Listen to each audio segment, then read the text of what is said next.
अनिका, अगर मैं कहूं कि ये विला दरअसल मैंने तुम्हारे लिए लिया है एक गिफ्ट के तौर पर, तो क्या तुम मेरा यकीन करोगी? नहीं, बिल्कुल भी नहीं। मैं कैसे? लेकिन उस दिन तुम थी वहां पर जब मैं ये विला खरीद रहा था। तुम उस दिन की बात कर रहे हो ना, जिस दिन तुम्हारे और प्रेरक के बीच में कॉन्फ्लिक्ट हुआ था। उसी दिन अनिका ने नक्श से यह भी पूछा था कि उसके पास वो ब्लैक कार्ड कहां से आया। हालांकि उस समय प्रेरक बहुत ही ज्यादा अग्रेसिव था और नक्श के पास भी वो सब एक्सप्लेन करने का समय नहीं था। अनिका ने हमेशा से यही सोचा कि नक्श ने वो विला अपने बॉस के लिए लिया है, इसलिए उसने इस विला को अपने दिमाग से निकाल ही दिया था। नक्श कार से बाहर निकला और अनिका के साथ अपने स्टार विला की तरफ बढ़ने लगा। क्या तुम्हें ये जगह पसंद आई? नक्श, मैं जानती हूँ कि तुम चाहते हो कि मैं तुम्हें एक अलग नजरिए से देखूं। भले ही हमारे रास्ते में कितनी ही अड़चने क्यों ना आए, मैं हमेशा तुम्हारे साथ चलूंगी। अनिका का प्यार अब दमकने लगा था। ये सब सुनकर नक्श एकाएक शॉक्ड रह गया था। खड़े क्या हो? अगर तुम्हारे बॉस ने तुम्हें यहाँ देख लिया तो वो नाराज होंगे। चलो यहाँ से, तुम्हारे घर चलते हैं। तुम्हें नर्वस होने की जरूरत नहीं है, ये विला मैंने ही खरीदा है। नक्श, तुम मुझसे झूठ मत बोलो। मैं जानती हूँ कि हम स्टार विला को अफोर्ड नहीं कर सकते हैं। तुम्हें मुझ पर यकीन क्यों नहीं हो रहा है? ये विला मैंने ही खरीदा है। दरअसल मेरी कंपनी ने एक इंटरनेशनल कंपनी के साथ अरबों रुपयों की डील फाइनलाइज की और वो डील मेरे थ्रू ही क्रैक हुई। इसलिए मेरे बॉस ने मुझे कुछ करोड़ रुपए का इंसेंटिव दिया। उन्हीं पैसों से मैंने ये विला तुम्हारे लिए लिया है। Are you serious? तुम मुझसे झूठ तो नहीं बोल रहे हो ना? ऑफ कोर्स अनिका, हमारी शादी को लगभग 3 साल हो गए हैं। मैं तुमसे झूठ क्यों बोलूंगा? क्या ये विला सच में तुमने ही खरीदा है? ऑफ कोर्स, तुम यहाँ पर चैन से रह सकती हो। नक्श, मैं अभी मम्मी को कॉल करती हूँ, उन्हें बता देती हूँ कि तुमने एक विला भी ले लिया है। जब उन्हें इस विला के बारे में पता चलेगा तो मम्मी और मामा जी दोनों तुम्हें एक अलग नजर से देखेंगे और उनके दिमाग से वो फालतू का भूत ही निकल जाएगा। ये बोलने के बाद अनिका ने नक्श को हक किया और उसके फेस पर एक किस दे डाली। उस एक किस ने नक्श को हिला के रख दिया था। उसे समझ नहीं आ रहा था कि कैसे रिएक्ट करे। हालांकि जैसे तैसे नक्श ने अपने आप को संभाला। मुझे लगता है कि तुम्हें थोड़ा इंतजार करना चाहिए। तुम अभी अभी उनसे लड़ झगड़ कर आई हो और अभी ही अगर तुम इस विला के बारे में उन्हें बता दोगी तो उन्हें लगेगा कि मैंने ये विला मेरे किसी दोस्त से बोरो किया है। तुम सही कह रहे हो, थोड़ा वेट करना चाहिए, क्योंकि मम्मी और मामा जी दोनों ही तुमसे नफरत करते हैं। पता नहीं वो इसे किस तरह लेंगे। इससे कोई फर्क नहीं पड़ता। अगर मैं इसी तरह मेहनत और लगन से काम करूंगा तो एक दिन आएगा जब मम्मी जी और मामा जी मुझे पसंद करेंगे। हाँ कार्तिक, क्या हाल है? बताओ, कैसे याद किया? नक्श, क्या आज रात तू फ्री है? हाँ फ्री हूँ। क्या बात है? आज हिमानी का बर्थडे है और उसने मेरे होटल में एक पार्टी रखी है। वो पूछ रही थी कि क्या तू आज रात को उस पार्टी में आ सकता है या नहीं। ओ, हिमानी का बर्थडे, तब तो आना ही पड़ेगा। लेकिन सुन, मैं खुद आ जाऊंगा, तुझे किसी को भेजने की कोई जरूरत नहीं है। नक्श ने कॉल कट कर दिया। नक्श ने अनिका की ओर देखा। अनिका विला को अच्छे से निहार रही थी। इसी बीच नक्श ने अनिका के लिए लंच ऑर्डर कर दिया। अनिका और नक्श ने पहली बार एक साथ बैठकर खाना खाया। लंच करने के बाद अनिका टीवी देखते देखते ही सो गई। अनिका को देखते देखते नक्श को कब नींद आ गई उसे पता ही नहीं चला। शाम को 7 बजे जब नक्श की आंख खुली तो उसने देखा कि अनिका अभी भी सो रही है।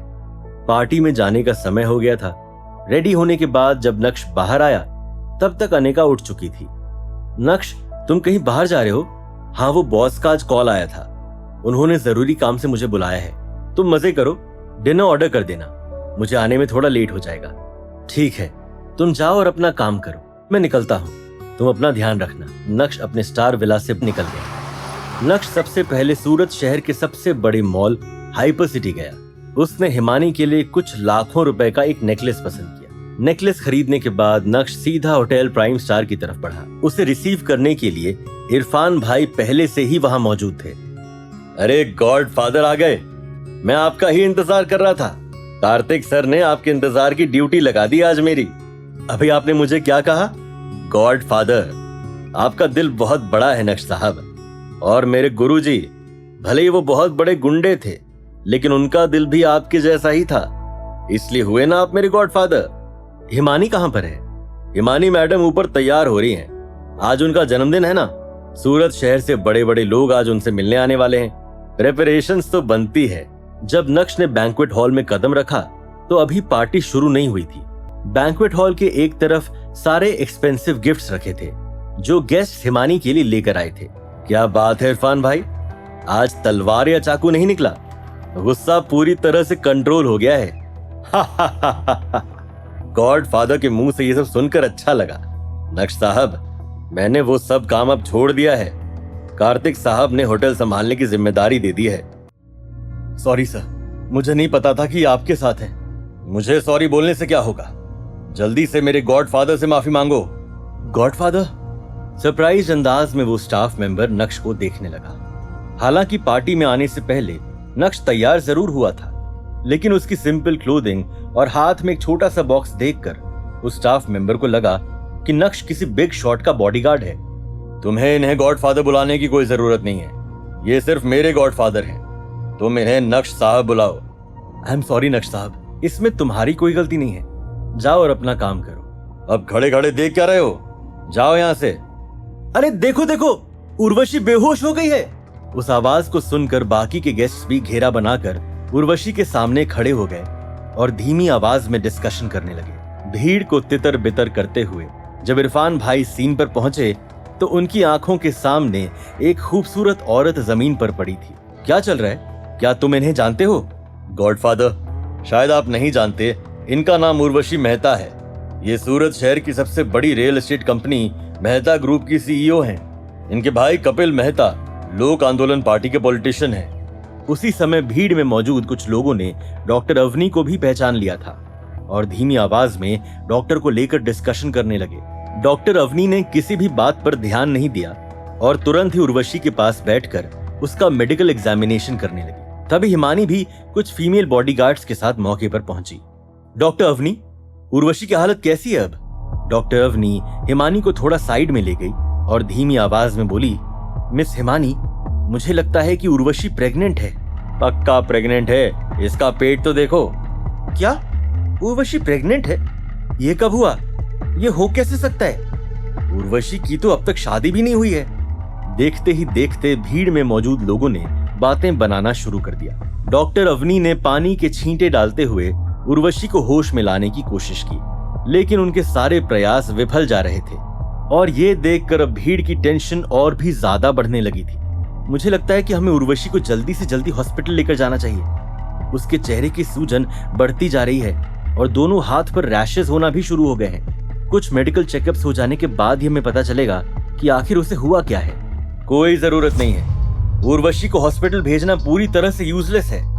अरे ये तो जावेरी खानदान का दामाद है ना, ये यहाँ क्या कर रहा है? जब डॉक्टर अवनी ने कह दिया है कि उर्वशी को हॉस्पिटल लेकर जाना पड़ेगा, तो तुम कौन होते हो बीच में बोलने वाले? क्या तुम कोई डॉक्टर हो या फिर कोई भगवान हो?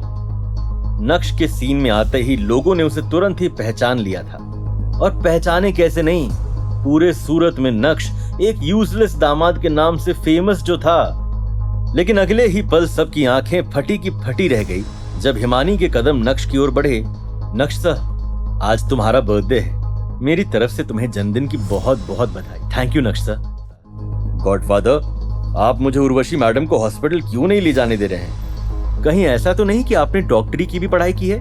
नहीं, तुमने डॉक्टरी की पढ़ाई नहीं की है, लेकिन तुम मेरे डिसीजन पर सवाल उठा रहे हो, ये जानते हुए भी कि मैं एक डॉक्टर हूँ। मुझे आपके मेडिकल स्किल से कोई परेशानी नहीं है, लेकिन एक डॉक्टर होने के नाते आपको पता होना चाहिए कि हर केस कॉन्फिडेंशियल होता है। एक अनमैरिड औरत के बारे में आप ऐसी अफवाह कैसे फैला सकती हैं? और दूसरी बात, आपका डायग्नोसिस भी पूरा गलत है। Miss Himani, Urvashi is critical और ये आदमी बकवास किए जा रहा है। अगर वो सच में प्रेग्नेंट है तो हम उसे कोई भी एंटीडोट नहीं दे सकते, इससे बच्चे की जान को खतरा हो सकता है। लेकिन इसकी हिम्मत तो देखो, डॉक्टर अवनी से सवाल जवाब कर रहा है। तुम अपने घर जाओ और अपनी बीवी के लिए खाना पकाओ, ये जगह तुम्हारे जैसे लोगों के लिए नहीं है, कहीं भी मुंह उठाकर चले जाते हैं। डॉक्टर अवनी, अगर आपको कुछ भी इनअप्रोप्रिएट लग रहा है तो आप यहाँ से जा सकती हैं, मैं आपको रोकूंगी नहीं। मिस हिमानी, आप ये। नक्श सर, आपको क्या लगता है कि हमें क्या करना चाहिए? सबसे पहले तो हमें ये जगह खाली कर देनी चाहिए। आप सभी लोग उर्वशी को इस तरह घेर कर खड़े हैं, उसे सांस कहां से आएगी? ये बोलते हुए नक्श ने अपने हाथ से इशारा किया जिससे सभी लोग उस जगह से हट जाएं। इशारे को पढ़ते ही इरफान भाई ने सभी को वहां से हटाना शुरू किया और उर्वशी के लिए एक अच्छा खासा स्पेस बना दिया। हिमानी, क्या तुम यहाँ आ सकती हो? नक्श सर, क्या आप मुझे बता सकते हैं कि मिस उर्वशी को क्या हुआ है? बिल्कुल, लेकिन उसके लिए मुझे उर्वशी की बॉडी की एग्जामिनेशन करनी होगी। लेकिन एक बात मैं यकीन के साथ कह सकता हूं कि ये प्रेग्नेंट नहीं है। ये बोलने के बाद नक्श ने इरफान भाई की ओर देखते हुए कहा, आप पता लगाइए कि उर्वशी ने यहाँ आने के बाद क्या खाया पिया। क्या हॉस्पिटल ना भेजकर उर्वशी और उसके बच्चे की जान को दांव पर लगा देगा नक्श? क्या होगा हिमानी का रिएक्शन जब नक्श की गलती से जाएगी किसी बेगुनाह की जान? ये जानने के लिए देखिए अगला एपिसोड सिर्फ पॉकेट एफएम के YouTube चैनल पर, और इंस्टा एम्पायर के सारे एपिसोड सुनने के लिए डिस्क्रिप्शन में दी गई लिंक से डाउनलोड कीजिए पॉकेट एफएम।